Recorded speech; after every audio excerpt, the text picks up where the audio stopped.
संबंध और फलन, क्या कहेंगे, संबंध और फलन। दूसरा आपको पढ़ना है inverse trigonometrical function, inverse trigonometric function,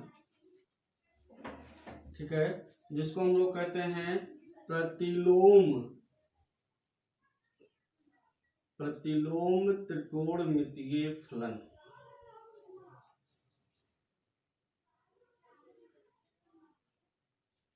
ठीक। तीसरा आपका जो चैप्टर है वो है मैट्रिक्स, जिसको हम लोग कहते हैं आव्यूह। और नेक्स्ट डिटर्मिनेंट्स,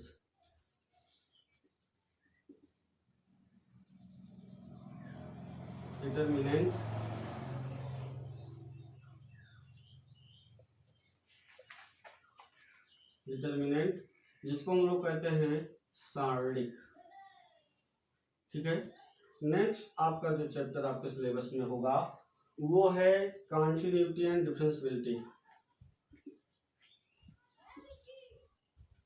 कॉन्टिन्यूटी एंड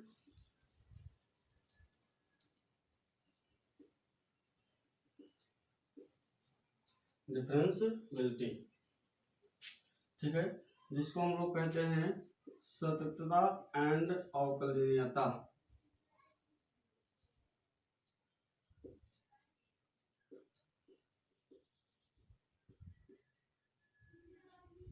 इसी में आपको नेक्स्ट टॉपिक पढ़ने होंगे एप्लीकेशन ऑफ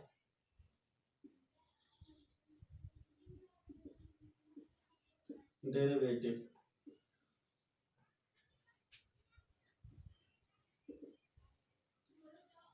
और इसको कहेंगे हम लोग अवकलन के अनुप्रयोग।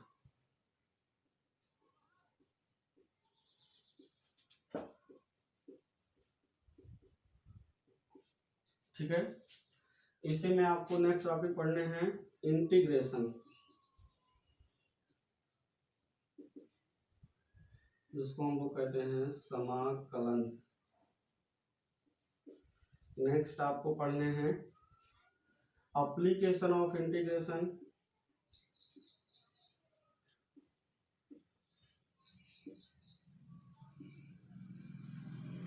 ठीक है, ये समाकलन के अनुप्रयोग होंगे।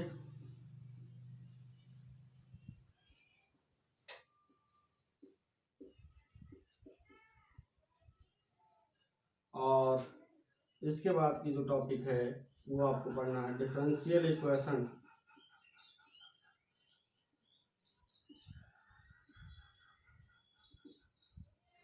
अवकल समीकरण। ठीक है। नेक्स्ट आपको पढ़ने हैं वेक्टर अलजेब्रा,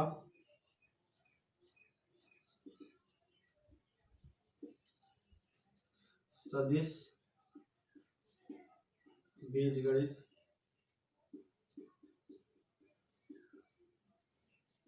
ठीक है। और नेक्स्ट आपका है थ्री डायमेंशनल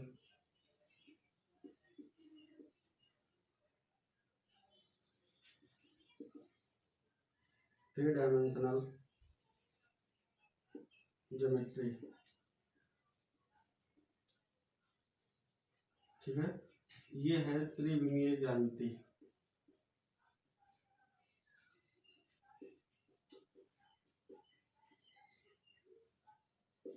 ठीक है। नेक्स्ट लीनियर प्रोग्रामिंग,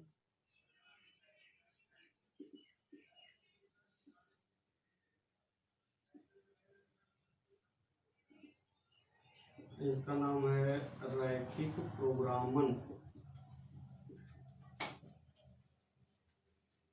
और लास्ट में आपको पढ़ना है प्रोबेबिलिटी, जिसको हम लोग बोलते हैं प्रायिकता। ठीक है स्टूडेंट्स, ये 13 चैप्टर्स आपके बोर्ड एग्जाम में रखे गए हैं अकॉर्डिंग टू एनसीईआरटी पैटर्न।